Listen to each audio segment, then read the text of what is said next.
Okay, sometimes you win, sometimes you lose. This is going to be an absolutely gorgeous bead. I wasn't expecting it to go solid in here, but it's still got nice matrix over here. It's got really nice matrix here. It's got fabulous matrix here. I almost blew it. I used an ultra thin saw blade. And when I was cutting this, the saw blade started going crooked.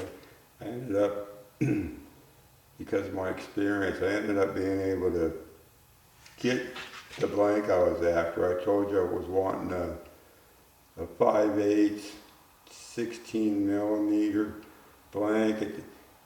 Looking at this thing, because I have cut literally guaranteed over 50,000 beads, probably closer to 100. First bead in 1977. Anyway, I ended up 5/8 of an inch is 625 thousandths.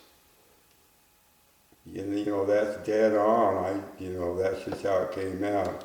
Okay, turn it over. Gotta get on the. Okay, that's 4 thousandths under 5/8 of an inch. I won't get a 5/8 of an inch bead out of this. Like I said, it's 16 millimeter. Guaranteed I'll get at least a 15 millimeter bead out of this, as long as I drill it right.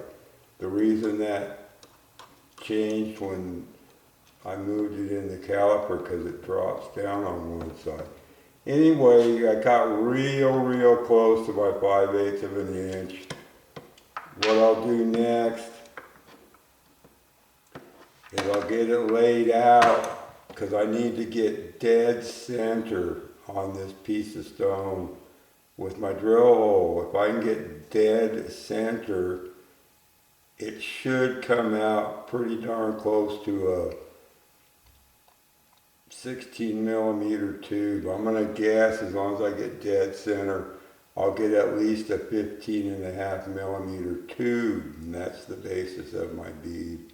Anyway, I'm quitting for the day. Hope you enjoyed.